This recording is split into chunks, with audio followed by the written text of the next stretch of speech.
जय हिंद, जय भारत साथियों। आप लोगों को एक ज़रूरी बात बताना है कि कर्ज के ताल्लुक से, इससे पहले भी मैं बहुत सारे वीडियोस बनाया हूं कि कर्ज के ताल्लुक से, और रिसेंटली एक तेलुगु में भी वीडियो बनाया हूं कर्ज के ताल्लुक से। जो आपके ऊपर कर्ज चढ़ गया है, चाहे कौन सी भी कंपनी का रहेंगे, कौन से भी बैंक का रहेंगे, चाहे वो किसी भी तरह का रहेंगे, चाहे आपको नोटिस आन दे, चाहे आपके घर को लॉक डाल देंगे, चाहे आपकी फैक्ट्री को, इंडस्ट्री को, कंपनी को, किसी भी चीज़ पे, आपका गाड़ी पे, किसी भी चीज़ पे आपका कर्ज रहेंगे, हम वो कर्ज चुकाने का और वो कर्ज से आपको बाहर निकालने का भरपूर गाइड्स करेंगे और कम से कम खर्च में आपको बाहर निकालेंगे। मान लो कि 1 करोड़ का खर्च है क्या, तो आपको 1 करोड़ के खर्च 2-2.5 लाख रुपए में आपको बाहर निकाल देंगे। 1 करोड़ के खर्च है तो 2-2.5 लाख रुपए में आपको बाहर निकाल देंगे। अगर 10 लाख का खर्च है क्या, तो 1-1.5 लाख रुपए में आपको बाहर निकाल देंगे। अब वो किस तरह से निकालेंगे वो दूसरा वीडियो पे मैं आपको कंप्लीट बताऊंगा। लेकिन आज का मुद्दा ये है कि कर्जे की वजह से लोगों के ऊपर क्या असर हो रहा। कर्जे की वजह यह है कि हम लोगों की गिरानी और महंगाई बढ़ गई, हमारी कमाई कम हो गई। इस वजह से जो हमारे पास जमा पूंजी थी, जो कमा के रखे वाला था, वो आहिस्ता आहिस्ता हमारे पास से पूरा खर्च हो जा रहा। जो कमा रहे सो भी पैसा खर्च हो जा रहा, घर का भी पैसा खर्च हो जा रहा, और वो खर्च की वजह से हमारे ऊपर खर्च बढ़ते जा रहा, हमारे ऊपर खर्च बढ़ते जा रहा, हमारे ऊपर खर्च बढ़ते जा रहा। तो हम क्या कर रहे, पुराना खर्च चुकाने के वास्ते नया खर्च लेते जा रहे, पुराना कर्जा चुकाने के वास्ते नया कर्जा लेते जा रहे। अब नया कर्जा किस शक्ल में ले रहे, कोई बैंक के शक्ल में ले रहे, कोई ग्रुप के शक्ल में ले रहे, कोई बोलते हैं सो फाइनेंस की शक्ल में ले रहे, कोई इंडस्ट्री की शक्ल में, क्या बोलते हैं एनडीएफसी की शक्ल में ले रहे, कोई पर्सनल लोन की शक्ल में ले रहे। तो ऐसे 100 सूरतें हैं जो कर्ज ले रहे। अब लेने के बाद उनका कर्जा चुक रहा नहीं, कर्जा चुका नहीं सक रहे, परेशान हो जा रहे, डिप्रेशन में जा रहे। अब हालत इतने बिगड़ जा रहे हैं कि लोग सुसाइड की तरफ तक जा रहे। तो आप कृपया ऐसा मत करो। हाँ, आप मेहरबानी फरमा कर ऐसा कुछ मत करो, क्योंकि आपका कर्जा हम 100% चुकाएंगे। एक बार हमारे से राब्ता करो। फिर बात यह है कि ये कर्ज होते होते फिर आगे चल के हमारे साथ क्या होगा। जब ये कर्जा होगा तो हमारे साथ क्या होगा, तो ये कर्जा जैसा बढ़ते जाएगा, तो ये कर्ज की वजह से, ये कर्ज के बदौलत, क्या बोलते हैं अपने कर्ज की, हाँ, बहुत अपने ऊपर इफेक्ट होने की वजह से हम जो लोना बैंकों से ले रहे होंगे, चाहे दोस्तों से, रिश्तेदारों से, इंटरेस्ट से, सूद से, ब्याज से, या जो कर्ज ले रहे, तो इसके चलते हम अपना घर तो रहेंगे, लेकिन अपने घर में हम किराएदार रहेंगे।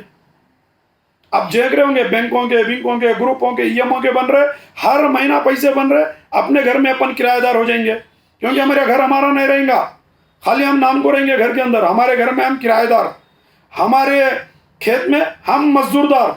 खेत भी तो हमारा रहेगा, लेकिन हमारे पास नहीं रहेगा, कोई बैंक के पास, कोई फाइनेंस कंपनी के पास, या तो कोई साहूकार के पास।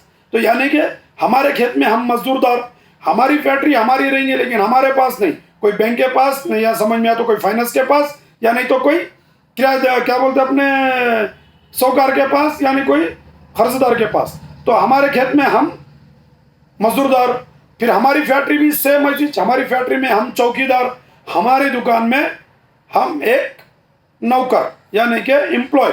तो ये हमारे साथ हाल हो रहा है और होने वाला है, आगे और बुरी तरीके से होने वाला है। ये जो मैं बातें बताया हूँ, हमारे घर में हम किराएदार रहेंगे, हमारी फैक्ट्री में हम चौकीदार रहेंगे, हमारी ज़मीन पे हम मजदूरदार रहेंगे, और हमारी क्या बोलते हैं हमारी दुकान में हम एक एम्प्लॉय, यानी कि तनख्वाह लेने वाला एक नौकर बन के रह जाएंगे। क्योंकि सारे डॉक्यूमेंट, सारे पेपर, सारी प्रॉपर्टी तो हम दूसरों के हवाले करके सिर्फ हमारा बोल के हम महसूस कर रहे, लेकिन कोई चीज़ हमारी नहीं है, हम सब कुछ दूसरों के हवाले करके दे दे। तो इस बात से आपको गौर करना है, इस बात को आप अच्छी तरह से सोचना है। जल्द से जल्द इस हालत में मैं हूँ क्या, इस हालत में हल्लू हल्लू मैं चला जा रहा हूँ क्या, कोई गाड़ी पे लेके सिग्नेचर करा क्या, कोई एक्सेल पे लेके, कोई बाइक पे लेके, कोई कार पे लेके, कोई ऑटो पे लेके, कोई ट्रैक्टर, लॉरी, क्या बोलते छोटी व्हीकल से लेके बड़ी व्हीकल तक, क्या छोटी दुकान टमाटे की, तरकारी की, भुट्टे की, चाय की मंडी से लेके बड़े बड़े इंडस्ट्री तक, बड़े बड़े फैक्ट्री तक, बड़े बड़े दुकानों तक, कपड़े की, चाय की, होटल की, किराना की, फिर बोलते हैं उसका स्टील की, बर्तन, सारे बिजनेसमैनों से लेके तो मजदूरदार तक मैं कहीं ना कहीं लोन लिया का, मैं कहीं ना कहीं सिग्नेचर करा क्या, मेरे सिग्नेचर कोई ना कोई लेके गया क्या, या नहीं तो मैं किसी को श्योरिटी दिया क्या। ये बात आपको अपने आप से पूछकर इस बात पे गौर करना है। अगर आप सिग्नेचर करें या आप कहीं पर भी लोन लिए, अगर आप किसी को भी श्योरिटी दिए, तो समझो कि आपका डाटा चले गया। आप आपके ऊपर आगे आने वाले कुछ सालों में ना देने वाला लोन रहेगा ना लेने वाला रहेगा। तो आने वाले सालों में आपके ऊपर बहुत बड़ी मुसीबत आने वाली है। बहुत बुरी तरीके से आपकी प्रॉपर्टी, आपकी जायदाद, आपकी ज़मीन जाने वाली है। अगर आपको बचा लेना है तो आप कानूनी तरीके से और कानून की क्या बोलते हैं मदद लेते हुए और कोर्ट का दरवाज़ा खटखटाते हुए आपकी प्रॉपर्टी आप बचा सकते।